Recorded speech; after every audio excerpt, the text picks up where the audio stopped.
Hello everyone, welcome to complex engineering.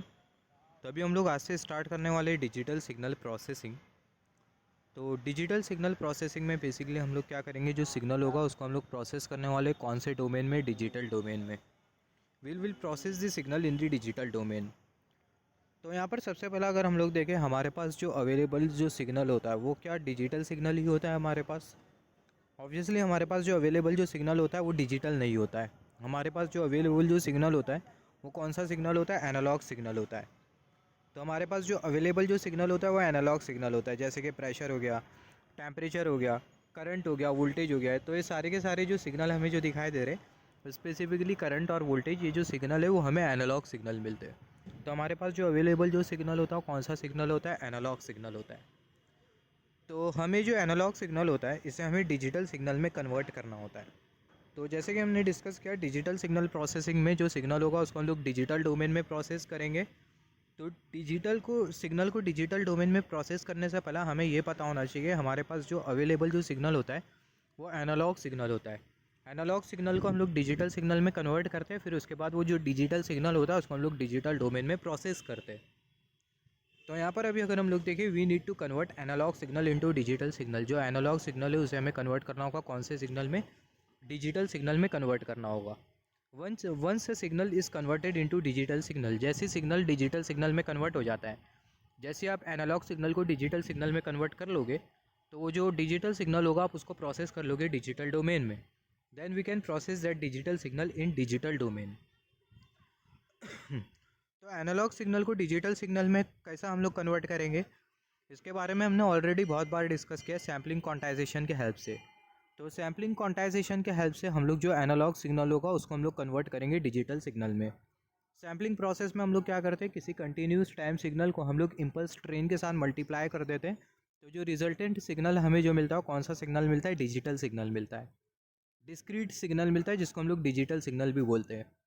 फिर उसके बाद एक और एक प्रोसेस होता है जिसको हम लोग बोलते हैं क्वांटाइजेशन। क्वांटाइजेशन में हम लोग करते क्या है, जो वैल्यू होती है उसको हम लोग क्या कर देते, राउंड ऑफ कर देते। तो इसके बारे में भी हमने ऑलरेडी डिस्कस किया था इनिशियल कॉन्सेप्ट में, सैम्पलिंग क्वांटाइजेशन वीडियो, इसके उसमें हमने ये पूरे कॉन्सेप्ट के बारे में डिस्कस किया था। तो एनालॉग सिग्नल को हम लोग डिजिटल में कन्वर्ट करते हैं with the help of sampling quantization. हमारे पास जो सिग्नल होता है वो एनालॉग सिग्नल होता है। तो जो एनालॉग सिग्नल होता है, अगर मैं आप लोगों को पूरा प्रोसेस बताऊँ एनालॉग सिग्नल को हम लोग किस तरीके से डिजिटल सिग्नल में कन्वर्ट करते हैं, तो हमारे पास सबसे पहला एनालॉग सिग्नल होता है। एनालॉग सिग्नल को हम लोग डिस्क्रीट सिग्नल में कन्वर्ट करते हैं। डिस्क्रीट सिग्नल में कैसा कन्वर्ट करते हैं, जैसे कि मैंने आपको बोला सैम्पलिंग के हेल्प से डिस्क्रीट सिग्नल में हम लोग कन्वर्ट करते हैं। सैम्पलिंग क्वांटाइजेशन के बाद हमें जो एनालॉग सिग्नल होता है वो हमें डिजिटल सिग्नल में मिल जाता है, आई मीन डिस्क्रीट सिग्नल में मिल जाता है, नॉट डिजिटल सिग्नल। तो हमारे पास एनालॉग सिग्नल होता है, वो जो एनालॉग सिग्नल होता है एक प्रोसेस के थ्रू जाता है जिसको हम लोग बोलते हैं सैम्पलिंग क्वांटाइजेशन। सैम्पलिंग क्वांटाइजेशन के बाद हमें जो सिग्नल जो मिलता है वो डिस्क्रीट सिग्नल मिलता है। फिर वो जो डिस्क्रीट सिग्नल होता है उसमें हम लोग कर देते हैं कोडिंग, और अल्टीमेटली हमें लास्ट में मिलता है डिजिटल सिग्नल। तो यहाँ पर हमने ओवरव्यू ले लिया, हमने मोटे मोटे तौर पर समझ गया, हमने ये मोटे मोटे तौर पर समझा कि जो एनालॉग सिग्नल होता है वो किस तरीके से डिजिटल सिग्नल में कन्वर्ट होता है। तो यहाँ पर अगर मैं आपको बताऊँ, जो डिजिटल सिग्नल प्रोसेसिंग का जो ब्लॉक डायग्राम होगा वो आपको कुछ इस तरीके से मिलेगा। यहाँ पर हमने कंसिडर किया, यहाँ पर ये प्री फिल्टर और यहाँ पर ये जो आपको जो पोस्ट फिल्टर जो दिखाई दे रहा है, ये दोनों जो ब्लॉक होते हैं वो ऑप्शनल ब्लॉक होते हैं। यहाँ पर हमने कंसिडर कर लिया इनपुट। इनपुट में हम लोग कौन सा सिग्नल देने वाले, इनपुट में हम लोग बेसिकली देने वाले एनालॉग सिग्नल। जो एनालॉग सिग्नल होगा वो हमें कुछ इस तरीके से मिलेगा। तो इनपुट में हम लोग एनालॉग सिग्नल देंगे जो कि आपको कर्सर शो कर रहा है। फिर उसके बाद यहाँ पर आपको क्या दिखाई दे रहा है, प्री फिल्टर दिखाई दे रहा है। तो जो प्री फिल्टर होगा, ये प्री फिल्टर अनवांटेड फ्रीक्वेंसी को सप्रेस करने का काम करेगा। तो यहाँ पर ये जो प्री फिल्टर है वो अनवांटेड फ्रीक्वेंसी को सप्रेस करेगा। यहाँ पर ये जो आपको जो फिल्टर का जो ब्लॉक दिखाई दे रहा है प्री फिल्टर, और यहाँ पर ये जो पोस्ट फिल्टर आपको जो दिखाई दे रहा है, ये बेसिकली ऑप्शनल ब्लॉक है। अगर आप इनको इग्नोर कर भी तो भी चल जाएगा। फिर उसके बाद दूसरा जो ब्लॉक होता है वो एडीसी का ब्लॉक होता है, जो कि एनालॉग सिग्नल को डिजिटल सिग्नल में कन्वर्ट करता है। फिर उसके बाद यहाँ पर जो एडीसी का जो ब्लॉक है वो एनालॉग टू डिजिटल कन्वर्टर है, जैसे कि नाम से पता चल रहा है एनालॉग सिग्नल को डिजिटल सिग्नल में कन्वर्ट करेगा। फिर उसके बाद वाला जो ब्लॉक आपको जो दिखाई दे रहा है वो है डीएसपी का ब्लॉक। ये जो डीएसपी का जो ब्लॉक है ये बहुत इंपॉर्टेंट है, यही आगे आपको पढ़ना है, सिर्फ और सिर्फ डीएसपी। तो यहाँ पर ये जो डीएसपी का जो ब्लॉक है वो है बेसिकली डिजिटल सिग्नल प्रोसेसर। ये जो ब्लॉक है वो डिजिटल सिग्नल को प्रोसेस करने का काम करेगा। डिजिटल सिग्नल को प्रोसेस करने का काम करेगा। इसका मतलब अगर डिजिटल सिग्नल में आपको अगर किसी भी तरीके का वेरिएशन चाहिए, डिजिटल सिग्नल में अगर आपको नॉइस को एलिमिनेट करना है या फिर डिजिटल सिग्नल को अगर आपको इम्प्रूव करना है, तो वो पूरा प्रोसेस कहाँ पर होगा? डीएसपी ब्लॉक में होगा। तो जो डीएसपी ब्लॉक है वो क्या करेगा? डिजिटल सिग्नल को प्रोसेस करने का काम करेगा, जिसके वजह से जो ब्लॉक होता है इसको हम लोग बोलते हैं डिजिटल सिग्नल प्रोसेसर ब्लॉक। ये जो ब्लॉक होता है इसको हम लोग बोलते हैं डिजिटल सिग्नल प्रोसेसर ब्लॉक। तो यहाँ पर अभी अगर हम लोग देखें, the processing of digital signal will happen in this DSP block. जो डिजिटल सिग्नल की जो प्रोसेसिंग है वो कौन से ब्लॉक में होगी? ये डीएसपी ब्लॉक में होगी। डिजिटल सिग्नल की प्रोसेसिंग होगी, इसका मतलब जो डिजिटल सिग्नल है उसमें अगर आपको किसी भी तरीके का इम्प्रूवमेंट लाना है, किसी भी तरीके का आपको वेरिएशन करना है, पैरामीटर्स में किसी भी तरीके का अगर आपको चेंज करना है डिजिटल सिग्नल के, तो वो कहाँ पर होगा? डीएसपी ब्लॉक में होगा। फिर उसके बाद कौन सा ब्लॉक है? DAC block. डीएसी ब्लॉक क्या करेगा? फिर से डिजिटल सिग्नल को एनालॉग सिग्नल में कन्वर्ट कर देगा। तो हमें सिर्फ और सिर्फ ये वाले ब्लॉक पर ध्यान देना है, डीएसपी ब्लॉक पर। तो जो प्रोसेसिंग होगी डिजिटल सिग्नल की वो कौन से ब्लॉक में होगी? डीएसपी ब्लॉक में होगी। यहाँ पर अभी अगर हम लोग देखें, डिजिटल सिग्नल प्रोसेसिंग में हम लोग ये डिस्कस करने वाले, in digital signal processing we will discuss how we will process signal digitally in DSP block. Digital signal processing में आप ये पढ़ने वाले हो कि जो डिजिटल सिग्नल होगा आप उसको किस तरीके से डिजिटली प्रोसेस करने वाले हो डिजिटल प्रोसेसिंग ब्लॉक में, राइट। यहाँ पर अभी अगर हम लोग देखें, हम लोग सिग्नल को डिजिटली क्यों प्रोसेस कर रहे हैं? हम लोग सिग्नल को एनालॉग क्यों नहीं प्रोसेस कर सकते? क्योंकि अगर हम लोग देखें सिग्नल को डिजिटली अगर हम लोग प्रोसेस करते हैं तो यहाँ पर हमारे पास एक एडवांटेज होता है। एडवांटेज क्या होता है? सबसे पहला फ्लैक्सिबिलिटी होती है। फ्लैक्सिबिलिटी होती है मतलब we can run digital signal through software. जो डिजिटल सिग्नल है आप उसको सॉफ्टवेयर के थ्रू चला सकते हो और सॉफ्टवेयर के हेल्प से आप मॉडिफाई कर सकते हो सिग्नल के पैरामीटर्स को। फ्लैक्सिबिलिटी का मतलब ये होता है कि जो डिजिटल सिग्नल आपने एक बार ऑब्टेन कर लिया, डिजिटल सिग्नल के पैरामीटर में अगर आपको किसी भी तरीके का अगर वेरिएशन करना है तो आप वो सॉफ्टवेयर के हेल्प से कर सकते हो। सॉफ्टवेयर के हेल्प से इनफैक्ट जो डिजिटल सिग्नल है आप उसको प्रिसाइज और एक्यूरेट बना सकते हो। अगर आप डिजिटल सिग्नल को अगर सॉफ्टवेयर के हेल्प से प्रिसाइज और एक्यूरेट बना लेते हो तो इसका मतलब जिस भी सिस्टम में वो आपका सिग्नल जाएगा डिजिटल सिग्नल, वो जो पर्टिकुलर जो सिस्टम होगा वो स्टेबल रहेगा। तो यहाँ पर हमें फ्लेक्सिबिलिटी मिल जाती है। फ्लेक्सिबिलिटी मतलब हम लोग सॉफ्टवेयर के हेल्प से जो डिजिटल सिग्नल है उसके पैरामीटर में हम लोग वेरिएशन कर सकते हैं, जिसके वजह से होता क्या है, जो एक्यूरेसी होती है सिग्नल की वो इम्प्रूव कर जाती है डिजिटल सिग्नल प्रोसेसिंग में। दूसरा अगर आप एडवांटेज देखो, एक्यूरेसी जो होती है सिग्नल की वो इम्प्रूव कर जाती है डिजिटल सिग्नल प्रोसेसिंग में। एक्यूरेसी किस तरीके से इम्प्रूव करती है? जैसे कि मैंने आपको बोला, आपको फ्लेक्सिबिलिटी मिलती है, तो सॉफ्टवेयर के हेल्प से, फ्लेक्सिबिलिटी मतलब सॉफ्टवेयर के हेल्प से आप जो सिग्नल है उसके पैरामीटर में आप वेरिएशन कर सकते हो। और जैसे कि मैंने आपको थोड़े टाइम पहले बोला, जो सिग्नल है आप उसको प्रिसाइज और एक्यूरेट बना सकते हो, जिसकी वजह से जो सिग्नल की जो एक्यूरेसी होती है वो बहुत हद तक की क्या हो जाती है? इंप्रूव कर जाती है। Accuracy of signal will improve in digital signal processing. तीसरा अगर आप देखो, stability of signal and system will also improve. अगर सिग्नल की अगर एक्यूरेसी अगर इम्प्रूव कर जा रही है, अगर सिग्नल अगर बहुत हद तक की अगर प्रिसाइज है, तो जिस भी सिस्टम में वो सिग्नल जाएगा वो जो सिस्टम होगा बहुत हद तक के स्टेबल रहेगा। तो जो सिस्टम की जो स्टेबिलिटी होगी वो भी इम्प्रूव कर जाएंगी। Stability of signal and system will improve. और सिमिलरली चौथा अगर आप एडवांटेज देखो डीएसपी का, डिजिटल सिग्नल प्रोसेसिंग का, डिजिटल डोमेन में सिग्नल को प्रोसेस करने का आप ये वाला एडवांटेज देखो, तो बेसिकली डिजिटल डोमेन में जो डेटा होता है आप उसको बहुत अच्छी तरीके से स्टोर कर सकते हो। In digital domain we can easily store the data. बहुत आसानी से डेटा को हम लोग स्टोर कर सकते हैं डिजिटल डोमेन में in the form of binary numbers. यहाँ पर अभी डिसएडवांटेजेस के बारे में अगर हम लोग बात करें, जो डिसएडवांटेजेस होता है डीएसपी का वो ये होता है कि जो डीएसपी प्रोसेसर की जो स्पीड होती है वो बहुत लिमिटेड होती है। मतलब एक पर्टिकुलर लिमिट के बाहर जो डीएसपी प्रोसेसर की जो स्पीड है आप उसको बढ़ा नहीं सकते हो। Speed of DSP processor is limited. और सिमिलरली दूसरा जो डिसएडवांटेज होता है वो होता है फाइनाइट कोड लेंथ। ये फाइनाइट कोड लेंथ मैं इसके बारे में आपको बेसिकली बताऊंगा, एकदम लास्ट में बताऊंगा, जब मैं आपको क्वांटाइजेशन एकदम डिटेल में पढ़ाऊंगा। तभी जब मैं आप लोगों को क्वांटाइजेशन डिटेल में पढ़ाऊंगा तभी आप देखोगे एक एरर प्रोड्यूस होता है जिसको हम लोग बेसिकली बोलते हैं कोएफिशिएंट क्वांटाइजेशन एरर।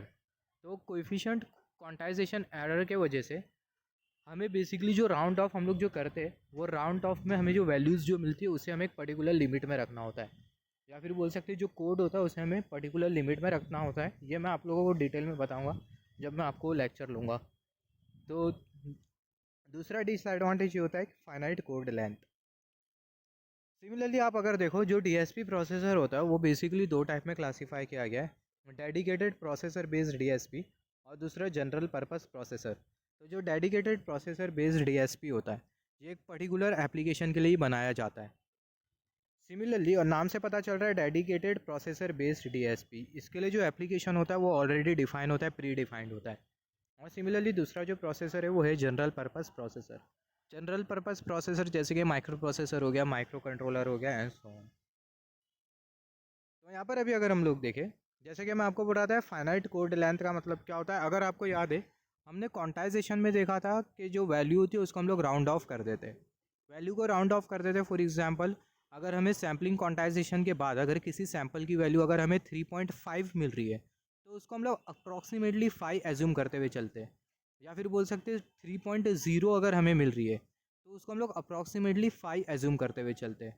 तो हमें डिफरेंस कितने का मिला, डिफरेंस हमें 2 का मिला। तो जो डिफरेंस होता है उसके वजह से एक एरर क्रिएट होता है जिसको हम लोग बेसिकली बोलते हैं कोएफिशिएंट क्वांटाइजेशन एरर। तो वो जो एरर होता है, एरर को मिनिमाइज़ करने के लिए हम लोग जो राउंड ऑफ में जो वैल्यू जो कंसिडर करते हैं उसकी एक पर्टिकुलर लेंथ होती है और उसी को ही हम लोग बेसिकली बोलते हैं फाइनाइट कोड लेंथ।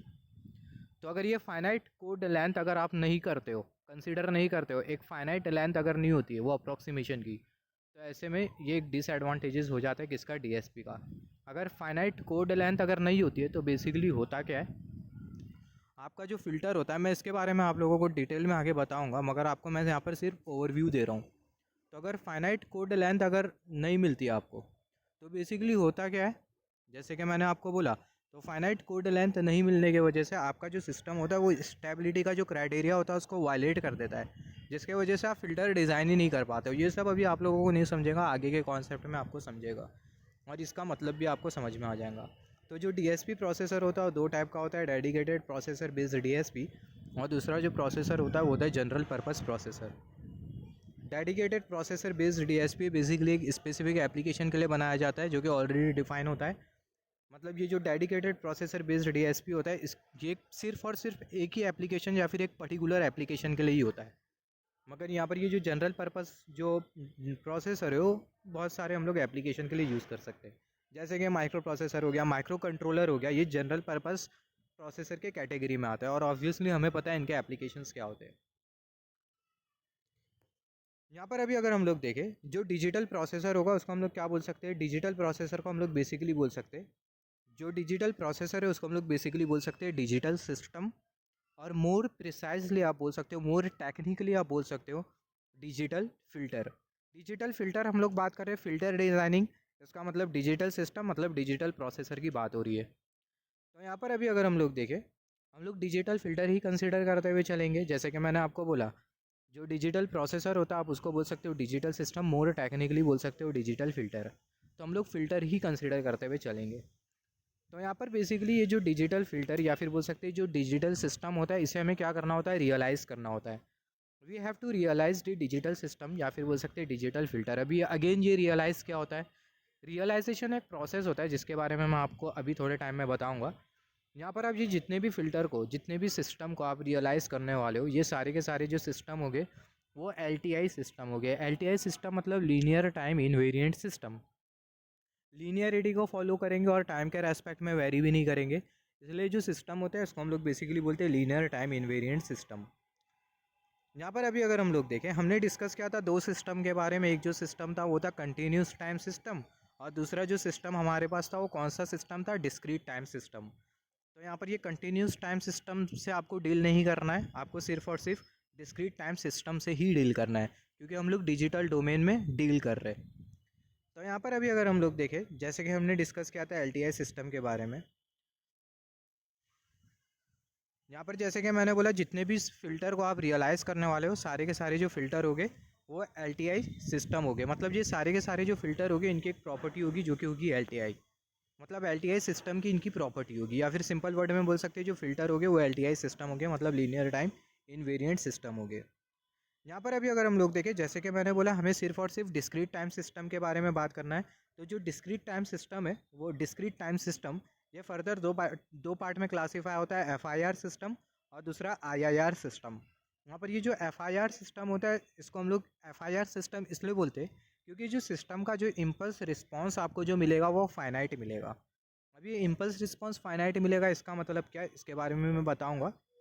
और सिमिलरली दूसरा जो सिस्टम है उसको हम लोग बोलते हैं आईआईआर सिस्टम। आईआईआर सिस्टम इसलिए इसको हम लोग बोलते हैं क्योंकि जो सिस्टम में आपको जो इम्पल्स रिस्पॉन्स जो मिलेगा वो इनफाइनाइट मिलेगा, जिसके वजह से जो सिस्टम होता है इसको हम लोग बेसिकली बोलते हैं आईआईआर सिस्टम। क्योंकि इसमें आपको जो इम्पल्स रिस्पॉन्स जो मिलेगा वो आपको क्या मिलेगा, इनफाइनाइट मिलेगा। अब ये इम्पल्स रिस्पॉन्स का मतलब क्या है, यहाँ पर हमने कंसिडर किया ये है सिस्टम, और ये सिस्टम को हमने इनपुट में दिया डेल टी, और ये जो सिस्टम होगा वो हमें आउटपुट में जो रिस्पॉन्स जो देगा उसको हम लोग बेसिकली बोलेंगे इम्पल्स रिस्पॉन्स। इम्पल्स इनपुट के करस्पॉन्डिंग जो आपको जो आउटपुट जो मिलेगा उसको आप बेसिकली बोलते हो इम्पल्स रिस्पॉन्स। अब ये फाइनाइट इम्पल्स रिस्पॉन्स और इनफाइनाइट इम्पल्स रिस्पॉन्स का मतलब क्या है। फाइनाइट इम्पल्स रिस्पॉन्स का मतलब होता है कि जो इम्पल्स रिस्पॉन्स की जो वैल्यू होगी वो जीरो के कंपैरिजन में ज़्यादा होगी और इन्फिनिटी के कंपैरिजन में कम होगी। मतलब जो इम्पल्स रिस्पॉन्स होगा वो आपको ऐसा मिलेगा 1 2 3 4 5 6 एंड सो ऑन, मगर वो इन्फिनिटी तक के नहीं जाएगा। इम्पल्स रिस्पॉन्स की जो वैल्यू होगी वो जीरो के कंपैरिजन में ज़्यादा होगी और इन्फिनिटी के कंपैरिजन में कम होगी। अगर ऐसा होता है तो इसका मतलब जो इम्पल्स रिस्पॉन्स है वो क्या है, वो है finite. Similarly infinite impulse response का मतलब क्या, जो इम्पल्स रिस्पॉन्स की जो वैल्यू होगी वो जीरो से स्टार्ट होगी और कहाँ तक के जाएंगी, इन्फिनिटी तक के जाएंगी, नाम से पता चल रहा है। तो इम्पल्स रिस्पॉन्स की जो वैल्यू है वो इन्फिनिटी तक के जा रही है, इसका मतलब जो इम्पल्स रिस्पॉन्स है वो क्या है, वो है इनफाइनाइट। तो अगर इम्पल्स रिस्पॉन्स अगर सिस्टम का किसी सिस्टम का इम्पल्स रिस्पॉन्स अगर इनफाइनाइट होता है तो जो पर्टिकुलर जो सिस्टम होता है उसको हम लोग बोलते हैं आईआईआर सिस्टम। सिमिलरली अगर कोई पर्टिकुलर सिस्टम का अगर इम्पल्स रिस्पॉन्स अगर फाइनाइट होता है तो जो पर्टिकुलर जो सिस्टम होता है उसको हम लोग बोलते हैं एफआईआर सिस्टम। यहाँ पर अभी अगर हम लोग देखें, आप ऐसा भी समझ सकते हो finite means signal will converge. Finite का मतलब आप ऐसा भी समझ सकते हो कि जो सिग्नल होगा वो आगे जाके कन्वर्ज कर जाएगा।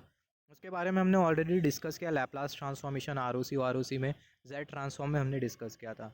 अगर आपको नहीं समझा अभी भी फाइनाइट का मतलब क्या होता है और इनफाइनाइट का मतलब क्या होता है, तो आप इतना ध्यान रखो, फाइनाइट का मतलब जो इम्पल्स रिस्पॉन्स होगा वो इन्फिनिटी तक के नहीं जाएगा, और इनफाइनाइट का मतलब जो इम्पल्स रिस्पॉन्स होगा वो इन्फिनिटी तक के जाएगा। इम्पल्स रिस्पॉन्स की जो वैल्यू होगी वो आपको इन्फिनिटी तक के मिलेगी। अभी आ जाते हैं रियलाइजेशन का मतलब क्या होता है। यहाँ पर अभी अगर हम लोग देखें, ये जो डिजिटल सिस्टम होता है, जैसे कि मैंने आपको बोला था जो डिजिटल फ़िल्टर होता है इसे हमें क्या करना होता है, ये डिजिटल फ़िल्टर को बेसिकली हमें करना होता है रियलाइज़। तो अभी ये रियलाइज़ का मतलब क्या होता है, तो यहाँ पर अभी अगर हम लोग देखें realisation of digital system, basically हम लोग जो एलटीआई सिस्टम हम लोग जो कंसिडर करते हैं, हमारे पास एक इक्वेशन होता है जिसको हम लोग बेसिकली बोलते हैं डिफरेंस इक्वेशन। हमारे पास एक इक्वेशन होता है जिसको हम लोग बेसिकली बोलते हैं डिफरेंस इक्वेशन। तो जो डिफरेंस इक्वेशन होता है इसको इम्प्लीमेंट करने के लिए यहाँ पर आप देखो, जैसे कि मैंने आपको बोला था, यहाँ पर ये जो हमने जो डिजिटल फ़िल्टर जो कंसिडर किया है, ये डिजिटल फ़िल्टर की एक प्रॉपर्टी होती है जो कि होती है एलटीआई प्रॉपर्टी, या फिर बोल सकते हैं जो डिजिटल फ़िल्टर होते हैं वो बेसिकली एलटीआई सिस्टम होते हैं, लीनियर टाइम इनवेरिएंट सिस्टम होते हैं। और हमारे पास क्या होता है, हमारे पास एक इक्वेशन होता है ये एलटीआई सिस्टम का, जिसको मैं आगे डिस्कस करूँगा। और ये जो इक्वेशन होता है इसको हम लोग बेसिकली बोलते हैं डिफरेंस इक्वेशन। ये डिफरेंस इक्वेशन किसका होता है, ये एलटीआई सिस्टम का होता है। तो ये जो डिफरेंस इक्वेशन होता है इसको हम लोग बेसिकली इंप्लीमेंट कर सकते हैं with the help of hardware and software. तो ये जो डिफरेंस इक्वेशन होता है, जैसे कि अब तक के मैंने आपको क्या बोला कि जो डिजिटल फ़िल्टर होता है इसको हम लोग एलटीआई सिस्टम भी बोलते हैं, क्योंकि इनमें एलटीआई सिस्टम की प्रॉपर्टी होती है। तो एलटीआई सिस्टम अगर हम लोग कंसिडर करें तो एलटीआई सिस्टम का एक इक्वेशन होता है जिसको हम लोग बेसिकली बोलते हैं डिफरेंस इक्वेशन। तो यहाँ पर ये जो डिफरेंस इक्वेशन होता है इसको हम लोग क्या करते हैं, ये डिफरेंस इक्वेशन को हम लोग इम्प्लीमेंट करते हैं। तो इम्प्लीमेंट हम लोग कर सकते हैं with the help of hardware and software. तो यहाँ पर अभी अगर हम लोग देखें जो डिफरेंस इक्वेशन होता है उसको हम लोग डिजिटल सिस्टम में इम्प्लीमेंट कर सकते हैं with the help of hardware and software. और ये जो प्रोसेस होता है इसी को ही हम लोग बेसिकली बोलते हैं realisation. Different method by which we can implement the difference equation is called as realisation. Realisation का मतलब क्या होता है, जैसे कि स्टेटमेंट आपको बोल रहा है डिफरेंस इक्वेशन का जो इम्प्लीमेंटेशन का अलग अलग प्रोसेस होता है उसी को ही हम लोग बेसिकली बोलते हैं उसी को ही हम लोग बोलते हैं रियलाइजेशन। डिफरेंस इक्वेशन का इम्प्लीमेंटेशन का अलग अलग जो मेथड होता है उसी को ही हम लोग बेसिकली क्या बोलते हैं, उसी को ही हम लोग बोलते हैं रियलाइजेशन। या फिर आप सिंपल वर्ड में समझ सकते हो डिफरेंस रियलाइजेशन का मतलब क्या होता है कि जो डिफरेंस इक्वेशन का जो इम्प्लीमेंटेशन होता है वो जो प्रोसेस होता है, the process of implementing the difference equation is called as the realisation. तो यहाँ पर मैं आप लोगों को रियलाइजेशन के बारे में आगे पूरा डिटेल में बताऊंगा, डिफरेंस इक्वेशन कैसा होता है उसके बारे में भी मैं आपको डिटेल में बताऊंगा। आपका कॉन्सेप्ट एकदम क्लियर हो जाएगा। तो यहाँ पर अभी अगर हम लोग देखें, यहाँ पर जैसे कि हमने डिस्कस किया था, हमारे पास हम लोग कौन से डोमेन में डील करेंगे, डिस्क्रीट डोमेन में डील करेंगे, डिजिटल डोमेन में डील करेंगे। तो हमारे पास कौन सा सिस्टम होगा, डिस्क्रीट टाइम सिस्टम होगा। डिस्क्रीट टाइम सिस्टम को फर्दर हमने दो टाइप में क्लासीफाई किया है, एक FIR सिस्टम और दूसरा IIR सिस्टम।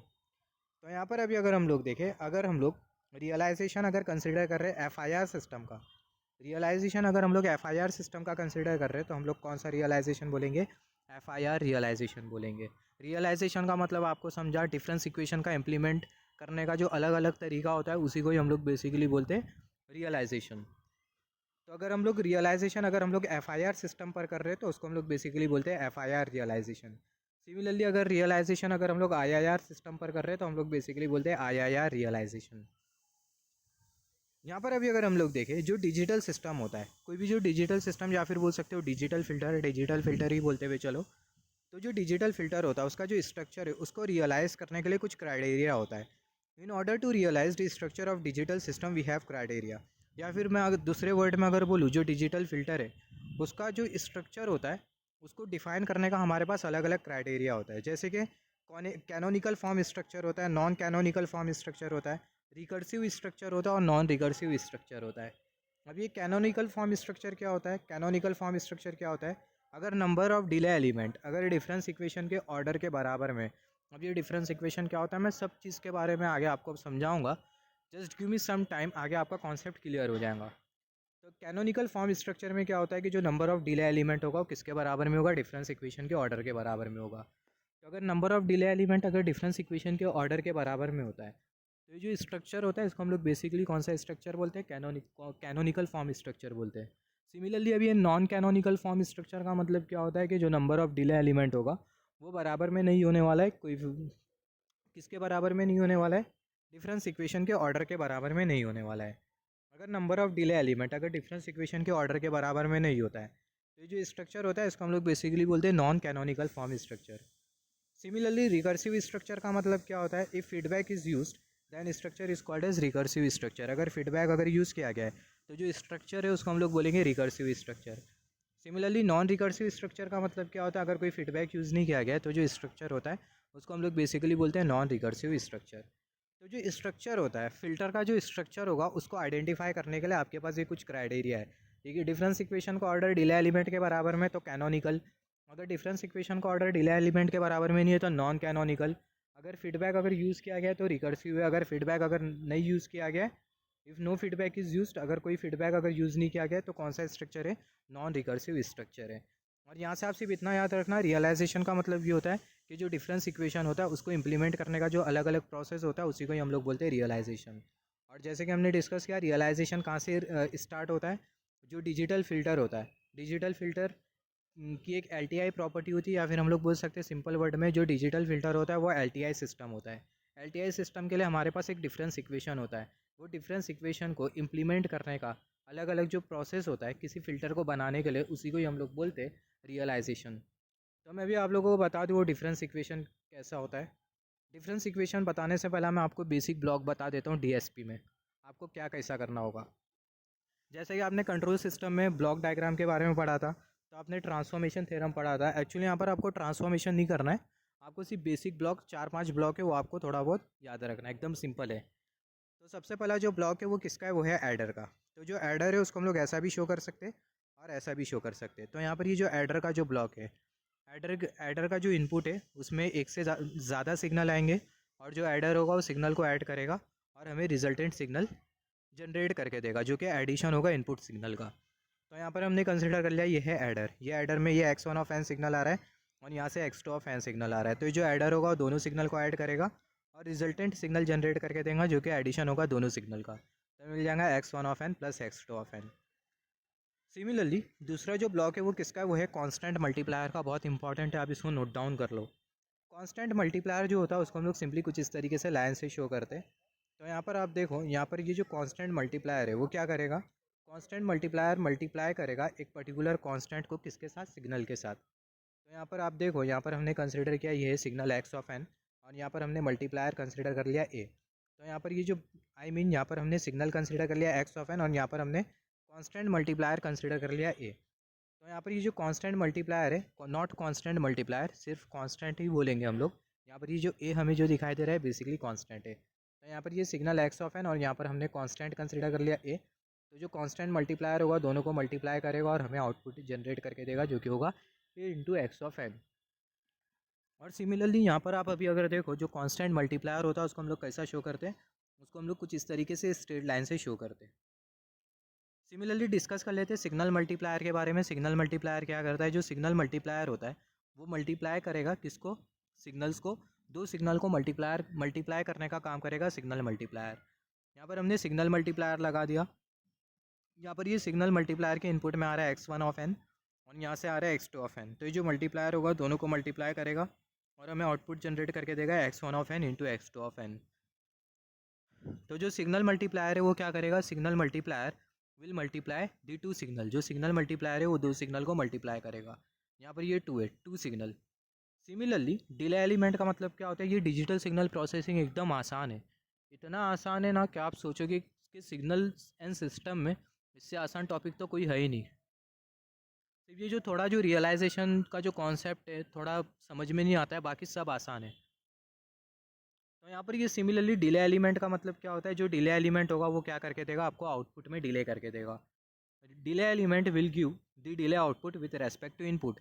जो डिले एलिमेंट होगा वो आपको डिले आउटपुट देगा इनपुट के रेस्पेक्ट में। फॉर एग्जांपल यहाँ पर हमने डिले एलिमेंट लगा दिया z टू दी पावर -1 और यहाँ पर हमने दिया इनपुट x ऑफ n। तो यहाँ पर अगर आप देखो पावर में आपको कितना दिखाई दे रहा है, -1 दिखाई दे रहा है और हमने इनपुट में दिया x ऑफ n। तो जो आउटपुट होगा वो डिले होगा, कितने से डिले होगा, -1 से डिले होगा। तो जो आउटपुट आपको जो मिलेगा वो मिलेगा x ऑफ n -1। सिमिलरली अगर z के पावर में अगर -1 नहीं होता, z के पावर में अगर -2 होता, तो जो आउटपुट आपको जो मिलता वो आपको मिलता है x ऑफ n -2। यहाँ पर अभी आप देखिए, जैसे कि मैंने आपको बोल रहा था कि अगर number of delay element difference equation के ऑर्डर के बराबर में, तो जो स्ट्रक्चर होता है उसको हम लोग बेसिकली बोलते हैं कैनोनिकल स्ट्रक्चर। तो यहाँ पर आप देख सकते हो बहुत हद तक के जो डिले एलिमेंट की बात कर रहे थे वो यही था डिले एलिमेंट। तो जो डिले एलिमेंट होगा वो आपको क्या करके देगा, आउटपुट में डिले प्रोवाइड करके देगा with respect to input. Similarly यहाँ पर लास्ट टाइम एडवांस एलिमेंट, नाम से पता चल रहा है एडवांस एलिमेंट जो सिग्नल होगा वो कहाँ पर जाएगा, एडवांसमेंट मतलब प्लस साइन आपको मिलेंगी शिफ्टिंग में। तो जो टाइम एडवांस एलिमेंट होगा वो शिफ्ट करेगा आउटपुट को। Time advance element will shift, time advance element will shift the output in time. जो आउटपुट होगा उसको टाइम में शिफ्ट करने का काम करेगा टाइम एडवांस एलिमेंट। तो यहाँ पर हमने लगा दिया टाइम एडवांस एलिमेंट, हमने दिया इनपुट x ऑफ n। तो जो आउटपुट आपको जो मिलेगा वो आपको क्या मिलेगा, x ऑफ n+1। n+1 क्यों मिल रहा है, क्योंकि जो z का जो पावर है वो है +1, तो आपको मिल जाएगा x ऑफ n+1। सिमिलरली अगर z का पावर अगर +2 होता तो जो आउटपुट होता वो होता है x ऑफ n+2। अगर +3 होता आउटपुट होता है x of n+3 and so on. अगर इसका आप जनरल रिप्रेजेंटेशन कंसिडर करो तो जो जनरल रिप्रेजेंटेशन होगा वो आपको कुछ इस तरीके से मिलेगा। यहाँ पर हमने कंसिडर कर लिया इनपुट x ऑफ n और यहाँ पर हमने कंसिडर कर लिया z to the power plus के। तो आउटपुट आपको क्या मिल जाएगा, आउटपुट आपको मिल जाएगा x ऑफ n+k। यहाँ पर ये जो प्लस के वो आपको क्या इंडिकेट कर रहा है, प्लस के आपको इंडिकेट कर रहा है कि जो एडवांसमेंट है वो कितने से हुआ है, +k से हुआ है। तो यहाँ पर इसका ही मतलब होता है टाइम एडवांस एलिमेंट। तो जो टाइम एडवांस एलिमेंट होगा वो क्या करेगा, जो आउटपुट होगा उसको एडवांस करके दे देगा विथ रेस्पेक्ट टू इनपुट। अभी आ जाते हैं जो LTI सिस्टम है उसके डिफरेंस इक्वेशन के ऊपर। जैसे कि मैंने आपको बोल रहा था LTI सिस्टम का हमारे पास डिफरेंस इक्वेशन होता है। तो जो LTI सिस्टम का जो डिफरेंस इक्वेशन है उसको हमने यहाँ पर कंसिडर किया। y of n is equal to minus sine summation k is equal to 1 to n a subscript में k, y of n minus के plus sine summation k is equal to 0 to m, ये b subscript में k और यहाँ पर ये x of n minus k, यहाँ पर ये a के y of n minus k और यहाँ पर ये b के x of n minus k. यहाँ पर ये जो a के आपको जो दिखाई दे रहा है इसको हम लोग बेसिकली बोलते हैं, a के को हम लोग बेसिकली बोलते हैं डिले डिपेंडेंट फीडबैक एलिमेंट और यहाँ पर ये जो b के इसको हम लोग बोलते हैं delay dependent feed forward element या फिर बोल सकते हो कोएफिशिएंट, नॉट एलिमेंट, बेसिकली इसको हम लोग कोएफिशिएंट ही बोलते हैं। तो यहाँ पर ये जो ए के होता है, ए के को हम लोग बेसिकली बोलते हैं डिले डिपेंडेंट फीडबैक कोएफिशिएंट और यहाँ पर ये जो बी के होता है इसको हम लोग बोलते हैं delay dependent feed forward coefficient. तो जो बी के उसको हम लोग बेसिकली बोलते हैं delay dependent feed forward coefficient और यहाँ पर ये जो ए के हमें जो दिखाई दे रहा है ये ए के को हम लोग बेसिकली बोलते हैं delay dependent feedback coefficient. Similarly यहाँ पर आप देखो ये जो डिफरेंस इक्वेशन है बहुत इंपॉर्टेंट है और ये डिफरेंस इक्वेशन की वजह से रियलाइजेशन आ रहा था। डिफरेंस इक्वेशन को इम्प्लीमेंट करने का अलग अलग जो प्रोसेस होता है किसी फ़िल्टर को डिज़ाइन करने के लिए, किसी फ़िल्टर को इम्प्लीमेंट करने के लिए किसी फ़िल्टर को बनाने के लिए आप बोल सकते हो ये जो डिफरेंस इक्वेशन है इसको इम्प्लीमेंट करने का अलग अलग जो प्रोसेस होता है किसी फ़िल्टर डिज़ाइनिंग के लिए, उसी को हम लोग बेसिकली बोलते हैं रियलाइजेशन। तो यहाँ पर अभी अगर हम लोग देखें, यहाँ पर आप देखो के की जो वैल्यू कहाँ से कहाँ तक के, 1 से n तक के। तो यहाँ पर ये जब के की जगह आप 1 पुट कर दोगे तो आपको क्या मिल जाएगा, वाई ऑफ n-1, 2 पुट कर देंगे Y of n-2 and so on, पूरी सीरीज़ आगे तक के जाएंगी और अल्टीमेटली आपको क्या पुट करना है, कैपिटल लेटर n पुट करना है, तो आपको क्या मिल जाएगा, वाई ऑफ n-n। सिमिलरली यहाँ पर आप देखो, यहाँ पर भी आप देखो जो के की जो लिमिट है वो है 0 से m, के की लिमिट 0 से m, तो के की जगह आप 0 पुट कर दोगे तो x ऑफ n, फिर 1 पुट कर दोगे x ऑफ n-1, 2 पुट कर दोगे x of n-2 and so on, ये पूरी जो सीरीज़ होगी वो आगे जाते जाएंगी। यहाँ पर जैसे कि मैंने आपको बोला था जो बी के होता है, यहाँ पर जैसे कि मैंने आपको बोला था, यहाँ पर अभी आप ये बी के को कंसिडर करो और जो के की जो वैल्यू 0 से m है, और यहाँ पर ये ए के को कंसिडर करो और के की जो वैल्यू है 1 से n है। तो यहाँ पर अभी अगर हम लोग देखें जो बी के उसको हमने यहाँ पर कंसिडर किया, जो बी के होता है इसको हम लोग बेसिकली क्या बोलते हैं, ये बी के को हम लोग बोलते हैं delay dependent feed forward coefficient. अगर हम लोग के की अगर वैल्यू अगर पुट करते जाए तो हमें क्या मिलते जाएगा, B0, B1, B2, B3, B4 and so on, पूरी सीरीज़ चलते जाएंगे और अल्टीमेटली आपको क्या मिलेगा, BN मिलेगा। यहाँ पर आप देखो इसको हम लोग ये जो बी के होता है इसको हम लोग delay dependent feed forward coefficient इसलिए बोलते हैं क्योंकि ये सारे के सारे जो कोएफिशिएंट है वो फॉरवर्ड डायरेक्शन में ऐड हो जाते हैं। All this coefficient will add in forward direction, therefore B k is delay dependent feed forward coefficient. किस तरीके से ऐड होते हैं मैं आगे आपको बताऊँगा। सिमिलरली जो ए के होता है उसको हम लोग बेसिकली बोलते हैं डिले डिपेंडेंट फीडबैक कोएफिशिएंट। तो इसको हम लोग डिले डिपेंडेंट फीडबैक कोएफिशिएंट क्यों बोलते हैं, क्योंकि अगर आप देखो जब आप के की वैल्यू को वेरी करोगे तो आपको क्या मिलेगा, जब आप के की वैल्यू को वेरी करोगे, जब आप के की वैल्यू को वेरी करोगे तो आपको मिल जाएगा A1, just wait for a second, आपको मिल जाएगा A1, A2, A3, A4 and so on, और अल्टीमेटली आपको क्या मिल जाएगा, AN मिल जाएगा। तो ये सारे के सारे जो कोएफिशिएंट है वो फॉरवर्ड डायरेक्शन में ऐड नहीं होते। All this coefficient will not add in forward direction, ये सारे के सारे जो कोएफिशिएंट है वो फॉरवर्ड डायरेक्शन में ऐड नहीं होते, ये फीडबैक पाथ में मूव कर जाते, या फिर सिंपल वर्ड में फॉरवर्ड डायरेक्शन में मूव नहीं होते, जिसके वजह से ये जो ए के होता है इसको हम लोग बेसिकली बोलते हैं feedback coefficient. All this coefficient will not add in forward direction, it will move in feedback path and will get eight somewhere, जैसे कि मैंने आप लोगों को बोला, और यही रीज़न की वजह से इसको हम लोग बेसिकली बोलते हैं डिले डिपेंडेंट फीडबैक कोएफिशिएंट। यहाँ पर मैंने ये अपने वर्ड से लिखा हूँ, आप अपने हिसाब से समझ सकते हो। ए के को हम लोग डिले डिपेंडेंट फीडबैक कोएफिशिएंट इसलिए बोलते हैं क्योंकि फीडबैक पाथ के थ्रू जाता है, और यहाँ पर ये बी के को हम लोग delay dependent feed forward coefficient क्यों बोलते हैं, क्योंकि फॉरवर्ड पाथ के थ्रू जाता है। यहाँ पर आप देखो जैसे कि हमने डिस्कस किया था, हमारे पास जो डिस्क्रीट जो सिस्टम होंगे वो दो टाइप के सिस्टम होंगे। पहला जो सिस्टम होगा वो होगा IIR सिस्टम, जिसको हम लोग IIR फिल्टर भी बोल सकते हैं, और दूसरा जो सिस्टम है वो है FIR सिस्टम, जिसको हम लोग FIR फिल्टर भी बोल सकते हैं। तो यहाँ पर अभी अगर हम लोग देखें, अगर हम लोग दोनों के लिए अगर ट्रांसफ़र फंक्शन कंसिडर करें, तो जो ट्रांसफ़र फंक्शन होता है IIR फिल्टर के लिए, हमें पता है ट्रांसफ़र फंक्शन का मतलब क्या होता है। जो ट्रांसफ़र फंक्शन होता है वो क्या होता है, वो लैप्लास ट्रांसफॉर्म होता है आउटपुट और इनपुट का, और जो इनिशियल कंडीशंस है वो क्या होना चाहिए, 0 होना चाहिए। ये आपने कंट्रोल सिस्टम में पढ़ा होगा। तो यहाँ पर आप IIR फिल्टर का ट्रांसफ़र फंक्शन देखो, तो IIR फिल्टर का जो ट्रांसफ़र फंक्शन है वो आपको कुछ इस तरीके से मिलेगा, h(z) is equal to summation k is equal to 0 to m, और यहाँ पर ये b k z to the power minus k, और डिनोमिनेटर में आपको मिल जाएगा 1 plus summation k is equal to 1 to n, यहाँ पर ये a k z to the power minus के।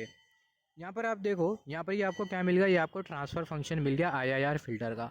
IIR फिल्टर के ट्रांसफ़र फंक्शन में अगर ये न्यूमरेटर अगर आपको नहीं मिलता है, फॉर एग्जांपल आपको एक ट्रांसफ़र, आपको इतना तो समझ में आ गया ये ट्रांसफ़र फंक्शन है किसका, IIR फिल्टर का।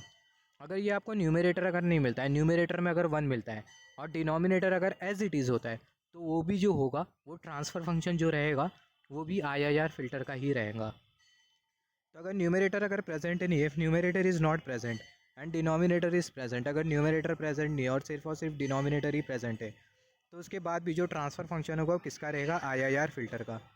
Summation k is equal to 0 to m b k z to the power minus k, denominator में 1 plus summation k is equal to 1 to n a k z to the power minus k, किसका transfer function है, IIR filter का। 1/1 plus summation k is equal to 1 to n a k z to the power minus k, ये किसका transfer function है, IIR filter का। Similarly आप अगर FIR filter का अगर ट्रांसफ़र फंक्शन कंसीडर करो, तो जो FIR फिल्टर का जो ट्रांसफ़र फंक्शन है वो आपको कुछ इस तरीके से मिलेगा। FIR फिल्टर के ट्रांसफ़र फंक्शन में आपको सिर्फ ये न्यूमरेटर वाला ही टर्म मिलेगा, जो डिनोमिनेटर है वो आपको नहीं मिलेगा। तो FIR फिल्टर के ट्रांसफ़र फंक्शन में आपको मिलेगा H of Z is equal to summation के is equal to 0 to m, और यहाँ पर ये बी के, और यहाँ पर आपको मिल जाएगा z to the power minus के। तो ये बहुत इंपॉर्टेंट है, दोनों का जो ट्रांसफ़र फंक्शन है, दोनों के ट्रांसफ़र फंक्शन को आप नोट डाउन कर लो, क्योंकि आगे हम लोग कंसिडर करने वाले दोनों के ट्रांसफ़र फंक्शन को। यहाँ पर अभी अगर हम लोग देखें, अभी हम लोग कंपैरिजन कर लेते हैं एफआईआर फ़िल्टर और आईआईआर फ़िल्टर के बीच में। हमने डिस्कस किया हमारे पास दो टाइप के फ़िल्टर होते हैं, एक एफआईआर फ़िल्टर होता है फाइनाइट इम्पल्स रिस्पांस वाला, और दूसरा होता है आईआईआर फ़िल्टर जो कि जिसमें इम्पल्स रिस्पांस जो होता है वो क्या होता है, वो इनफाइनाइट होता है। तो एफआईआर फ़िल्टर में जो इम्पल्स रिस्पांस आपको जो मिलेगा वो क्या मिलेगा, फाइनाइट मिलेगा। तो यहाँ पर ये फाइनाइट इम्पल्स रिस्पांस मिलेगा। इसका मतलब जो इम्पल्स रिस्पांस की जो वैल्यू होगी वो होगी 1 2 3 4 5 एंड सो ऑन, मगर इन्फिनिटी तक के नहीं जाएंगी। जो इम्पल्स रिस्पांस की जो वैल्यू होगी वो जीरो के कंपैरिजन में ज़्यादा होगी, इन्फिनिटी के कंपैरिजन में कम होगी। हैंस ये जो इम्पल्स रिस्पांस है उसको हम लोग बेसिकली बोलेंगे finite impulse response. IIR filter के केस में जो इम्पल्स रिस्पांस की जो वैल्यू होगी वो कहाँ तक के जाएंगी, इन्फिनिटी तक के जाएंगी। इम्पल्स रिस्पांस की जो वैल्यू है वो स्टार्ट होगी 1 से 2 3 4 5 6 7 एंड सो ऑन, और कहाँ तक के जाएंगी, अप टू इन्फिनिटी जाएंगी। तो इम्पल्स रिस्पांस की वैल्यू इन्फिनिटी तक के जाती है in case of IIR filter. यहाँ पर ये जो एफआईआर जो फ़िल्टर होता है इसको हम लोग बेसिकली बोलते हैं ऑल ज़ीरो फ़िल्टर, क्योंकि इसमें सिर्फ और सिर्फ हमें ज़ीरो ही मिलते हैं। और यहाँ पर ये जो आईआईआर फ़िल्टर होता है इसको हम लोग ऑल पोल फ़िल्टर भी बोल सकते हैं या फिर पोल ज़ीरो फ़िल्टर भी बोल सकते हैं। यहाँ पर ये एफआईआर फ़िल्टर को हम लोग ऑल ज़ीरो फ़िल्टर क्यों बोल रहे हैं, क्योंकि आप देखो यहाँ पर ये एफआईआर फ़िल्टर के ट्रांसफ़र फंक्शन में सिर्फ और सिर्फ आपको ज़ीरो ही दिखाई दे रहा है। यहाँ पर ये जो न्यूमरेटर है वो क्या है, वो है ज़ीरो, और जो डिनोमिनेटर है वो क्या है, वो है पोल। तो यहाँ पर ये एफआईआर फ़िल्टर के ट्रांसफ़र फंक्शन में सिर्फ और सिर्फ आपको ज़ीरो ही दिखाई दे रहा है, जिसकी वजह से जो एफआईआर फ़िल्टर होता है उसको हम लोग बोलते हैं ऑल ज़ीरो फ़िल्टर। मगर जो आईआईआर फ़िल्टर है उसमें आपको न्यूमरेटर ज़ीरो भी मिलेगा, पोल भी मिलेगा, और कोई केसेस में आपको ज़ीरो नहीं मिलेगा, पोल मिलेगा। 1/1 प्लस समीशन के is equal to 1 to n A k z to the power minus k, ये वाले केस में। तो यही रीज़न की वजह से जो आईआईआर फ़िल्टर होता है इसको हम लोग पोल फ़िल्टर भी बोलते हैं, ऑल पोल फ़िल्टर, या फिर इसको हम लोग पोल ज़ीरो फ़िल्टर भी बोल सकते हैं। यहाँ पर आप देखो ये जो एफआईआर फ़िल्टर है इसको हम लोग बेसिकली बोलते हैं ऑल ज़ीरो फ़िल्टर, राइट। इसको अगर हम लोग ऑल ज़ीरो फ़िल्टर बोलते हैं तो इसमें सिर्फ और सिर्फ आपको क्या मिलेगा, सिर्फ और सिर्फ ज़ीरो मिलेगा। और सिस्टम की अगर आपको स्टेबिलिटी को डिफ़ाइन करना है तो स्टेबिलिटी हम लोग कैसा डिफ़ाइन करते हैं, with the help of poles हम लोग सिस्टम की स्टेबिलिटी को डिफ़ाइन करते हैं। क्योंकि जो स्टेबिलिटी होती है वो किसके ऊपर डिपेंड करती है, पोल्स की पोजीशन के ऊपर डिपेंड करती है। Stability is depend on position of poles of transfer function. Transfer function की जो पोल्स हैं उनकी पोजीशन के ऊपर डिपेंड करती है। क्या डिपेंड करती है, स्टेबिलिटी डिफाइन करती है। तो एफआईआर फ़िल्टर के केस में आपको तो पोल मिल ही नहीं रहा, आपको ज़ीरो मिल रहा, उसका मतलब जो एफआईआर फ़िल्टर है वो स्टेबल ही रहने वाला है, वो अनस्टेबल नहीं होगा। एफआईआर जो फ़िल्टर है वो स्टेबल ही रहता है, मगर जो आईआईआर फ़िल्टर है वो स्टेबल भी हो सकता है और अनस्टेबल भी हो सकता है, क्योंकि इसमें हमें पोल ज़ीरो दोनों मिलते हैं। यहाँ पर अभी अगर हम लोग देखें चौथा point, implementation of FIR filter will be through convolution. जो एफआईआर फ़िल्टर का जो इम्प्लीमेंटेशन होगा वो किसके थ्रू रहेगा, कॉन्वोल्यूशन के थ्रू रहेगा। हमने डिस्कस किया कॉन्वोल्यूशन का मतलब क्या होता है, और जो इम्प्लीमेंटेशन होगा आईआईआर फ़िल्टर का वो किसके थ्रू होगा, वो डिफरेंस इक्वेशन के थ्रू होगा। तो ये बहुत इंपॉर्टेंट, आप इसको नोट डाउन कर लेना है। जो चारों जो पॉइंट है ये आ जाते कभी कभी 4-5 मार्क्स के लिए, comparison in between FIR filter and IIR filter. Similarly यहाँ पर आप देखो, यहाँ पर हम लोग कुछ बेसिक एग्जांपल्स कंसिडर कर लेते हैं। यहाँ पर हम लोग बेसिक डिज़ाइन हम लोग कंसिडर करेंगे एफआईआर फ़िल्टर और आईआईआर फ़िल्टर की, फिर उसके बाद हम लोग एंड कर देंगे। तो यहाँ पर अगर हम लोग देखें, सबसे पहला यहाँ पर जो एलटीआई सिस्टम के लिए जो डिफरेंस इक्वेशन होता है वो ये वाला इक्वेशन होता है, Y of N is equal to minus sine summation के is equal to 1 to n A K Y of N minus के प्लस साइन समीशन के is equal to 0 to m B के एक्स ऑफ एन माइनस के। तो FIR filter के case में आपको सिर्फ और सिर्फ इतना टर्म मिलेगा, आईआईआर फ़िल्टर के केस में ये आपको दोनों मिल सकता है। तो यहाँ पर अभी अगर हम लोग देखें, सबसे पहले हम लोग बेसिक डिज़ाइन कंसिडर करने वाले किसका, एफआईआर फ़िल्टर का।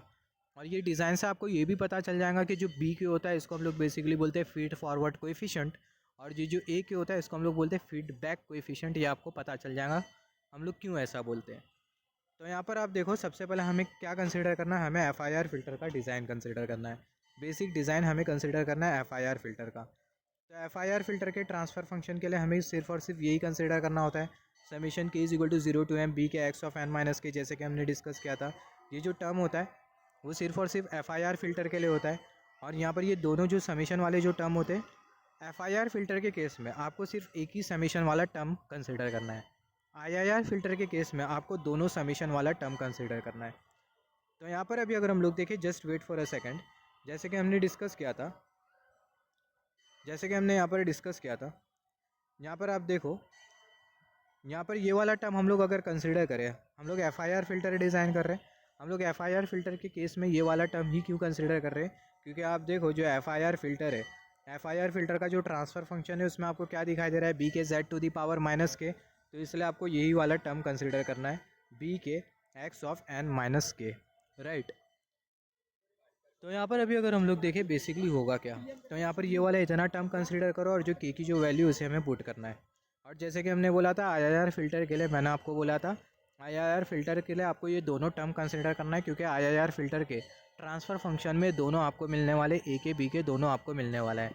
जैसे कि मैंने आपको यहाँ पर बताया था, यहाँ पर ये ए के बी के दोनों आपको मिलेगा IIR फ़िल्टर के ट्रांसफ़र फंक्शन में, जिसके वजह से IIR फ़िल्टर का जब आप डिफरेंस इक्वेशन कंसिडर करोगे तो आप दोनों समीशन वाला टर्म कंसिडर करोगे, मगर FIR फ़िल्टर का जब आप डिफरेंस इक्वेशन कंसिडर करोगे तो आपको यही वाला सिर्फ समीशन वाला टर्म कंसिडर करना है।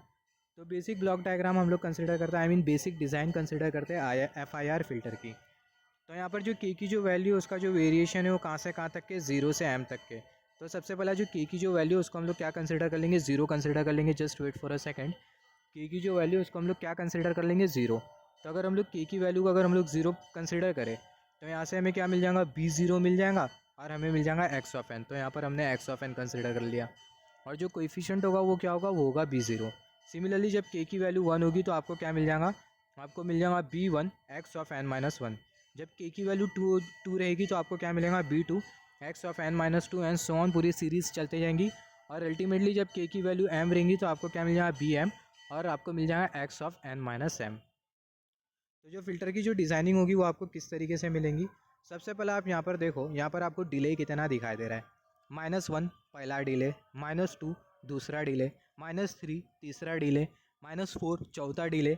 ये पूरी सीरीज़ चलते जाएंगी और अल्टीमेटली आपको जो लास्ट वाला जो डिले जो मिल रहा है वो कितना मिल रहा है, -m मिल रहा है। तो आपको यहाँ पर कितना डिले एलिमेंट कंसिडर करना है, यहाँ पर आपको n number of delay elements consider करना है, क्योंकि पूरी पूरी जो सीरीज़ है वो n तक के जाएंगी, n या फिर m तक के जाएंगी, आप कुछ भी बोलो। तो यहाँ पर अभी अगर हम लोग देखें, यहाँ पर हमने डिले एलिमेंट कंसिडर कर लिया। Just wait for a second. यहाँ पर हमने डिले एलिमेंट कंसिडर कर लिया। यहाँ पर ये पहला वाला डिले एलिमेंट, यहाँ पर ये दूसरा वाला डिले एलिमेंट, यहाँ पर ये तीसरा वाला डिले एलिमेंट, पूरी सीरीज़ जाएंगी आगे तक। और यहाँ पर ये लास्ट वाला डिले एलिमेंट हमने कंसिडर कर लिया। यहाँ पर अभी अगर हम लोग देखें, यहाँ पर ये जो डिले एलिमेंट है इसका जो इनपुट है, इसके इनपुट में क्या आएगा, एक्स ऑफ एन आएगा। और यहाँ पर ये पहला वाला डिले एलिमेंट, तो यहाँ पर ये जो पहला वाला जो डिले एलिमेंट होगा इसका जो आउटपुट होगा वो हमें क्या मिलेगा, यहाँ पर ये पहला वाला डिले तो ये एसोसिएटेड होगा पहले वाले डिले एलिमेंट के साथ। यहाँ पर ये दूसरा वाला डिले तो ये एसोसिएटेड होगा दूसरे वाले डिले एलिमेंट के साथ। तो यहाँ पर ये जो x of N minus one है ये हमें पहले वाले डिले एलिमेंट से मिलेगा। तो x of N minus one उसको हमने कंसिडर कर लिया, जो कि हमें ये पहले वाले डिले एलिमेंट से मिला। सिमिलरली यहाँ पर ये जो दूसरा वाला जो डिले एलिमेंट है इससे हमें मिल जाएगा x of N minus two. तीसरा वाला जो डिले एलिमेंट है इससे हमें मिल जाएगा x of N minus three. और ये पूरी सीरीज़ चलते जाएंगी और अल्टीमेटली आप देखो यहाँ पर ये जो लास्ट वाला जो डिले एलिमेंट हमें जो दिखाई दे रहा है इससे हमें क्या मिल जाएगा, इससे हमें मिल जाएगा x of N minus m. इससे हमें क्या मिल जाएगा, इससे हमें बेसिकली मिल जाएगा x of N minus m. तो यहाँ पर अभी आप देखो x of N minus m ये लास्ट वाले डिले एलिमेंट से हमें मिल जाएगा, जिसको हमने यहाँ पर कंसिडर कर लिया। तो x of N minus m ये हमने यहाँ पर कंसिडर कर लिया। यहाँ पर अभी अगर हम लोग देखें अभी बेसिकली होगा क्या, यहाँ पर आप देखो, यहाँ पर ये जो पहला वाला जो डिले, ये पहला वाला जो डिले इसके साथ एसोसिएटेड जो कोएफिशिएंट होगा वो क्या होगा, वो होगा B1। यहाँ पर ये दूसरा वाला जो डिले इसके साथ एसोसिएटेड जो कोएफिशिएंट है वो क्या रहेगा, B2 रहेगा। तो यहाँ पर आप देखो, यहाँ पर ये जो पहला वाला जो डिले आपको जो मिल रहा है, यहाँ पर ये पहला वाला डिले, ये पहला वाला डिले इसके साथ जो एसोसिएटेड जो कोएफिशिएंट है वो क्या है, वो है B1। तो यहाँ पर ये हमने B1 कुछ इस तरीके से कंसिडर किया, B1 कुछ इस तरीके से कंसिडर किया। और ये जो B1 होगा वो कहाँ पर जाके लगेगा, आगे एडर पर जाके लगेगा। सिमिलरली यहाँ पर ये जो B1 से पहले आपको क्या मिलेगा, B0 मिलेगा, क्योंकि आप देखो के की जो वैल्यू है पहला क्या थी, के की वैल्यू 0 थी। के की वैल्यू को आपने यहाँ पर 0 पुट किया तो आपको क्या मिल जाएगा, B0 मिल जाएगा, B0 एक्स ऑफ एन। तो जो B0 है उसको हमने यहाँ पर कंसिडर कर लिया। जो B0 है वो आपको यहाँ से मिलेगा, जो B0 है वो आपको यहाँ से मिला, कुछ इस तरीके से B0 आगे गया और जो B0 है वो यहाँ पर ये एडर पर आके लग गया। सिमिलरली यहाँ पर ये दूसरा जो है डिले है इससे हमें क्या मिल रहा है, दूसरे डिले एलिमेंट से हमें मिल रहा है x of N minus two. तो यहाँ से हमें जो फीड फॉरवर्ड कोएफिशिएंट जो मिलेगा वो मिलेगा B2।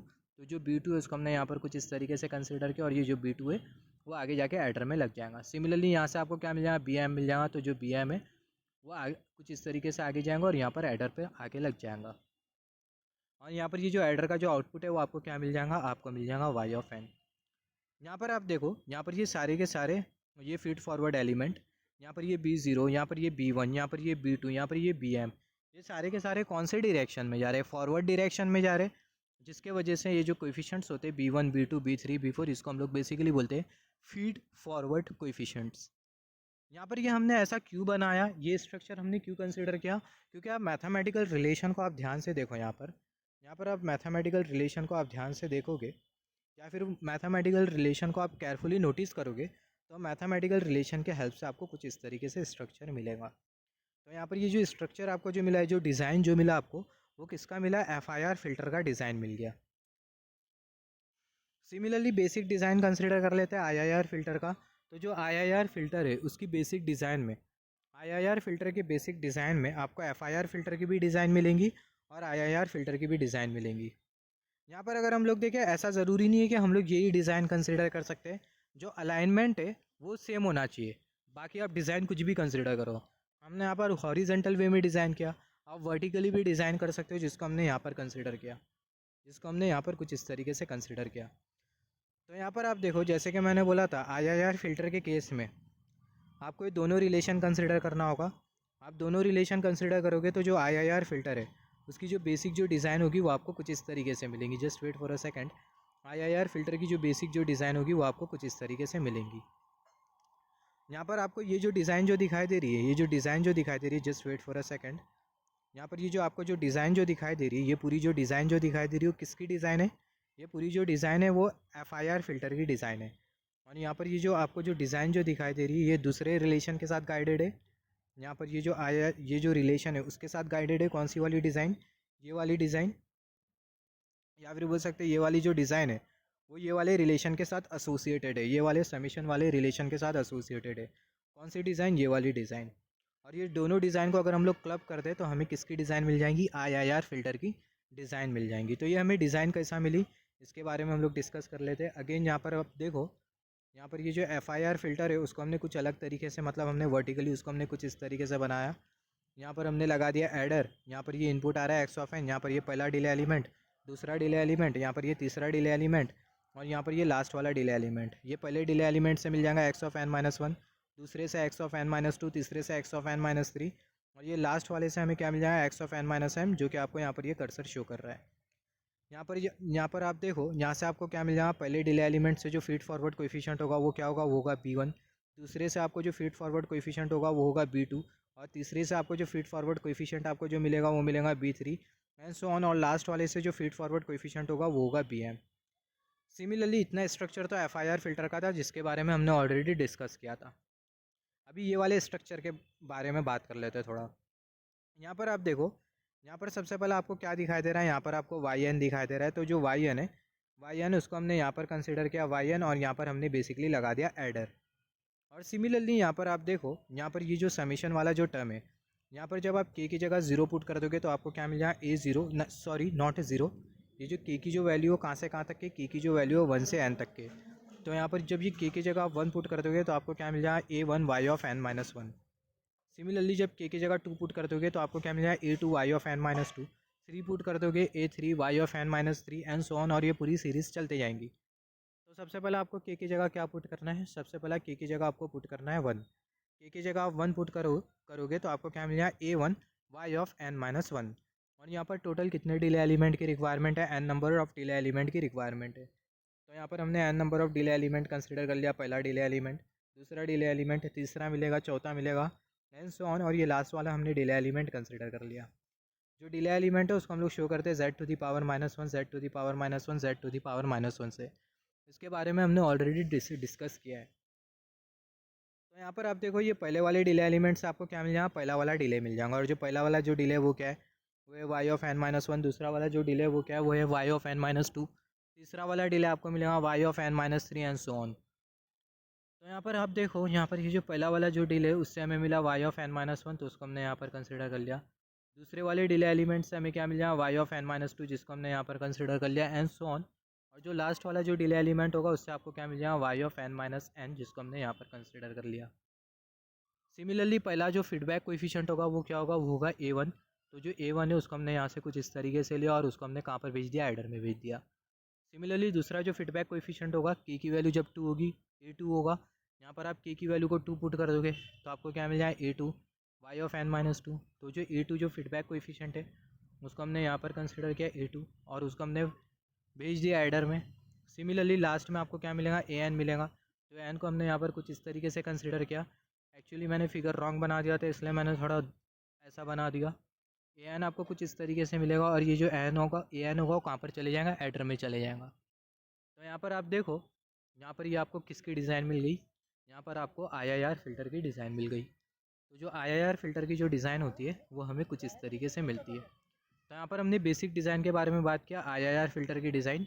यहाँ पर ये IIR फ़िल्टर की डिज़ाइन और यहाँ पर ये FIR फ़िल्टर की डिज़ाइन। एकदम कॉन्सेप्ट एकदम सिंपल है, मैं आगे आपको बताऊँगा किस तरीके से आप सॉल्व करोगे। एकदम सिंपल सा कॉन्सेप्ट है। ये वाली वीडियो आपको थोड़ी डिफ़िकल्ट लग रही होगी समझने के लिए, मगर आगे वाले जितने भी जो कॉन्सेप्ट एकदम आसान है। तो यहाँ पर हमने डिस्कस किया बेसिक ऑफ DSP के बारे में, इंट्रोडक्शन अबाउट DSP के बारे में। आगे हम लोग बात करेंगे जो रियलाइजेशन के जो अलग अलग जो मेथड्स होते हैं उसके बारे में।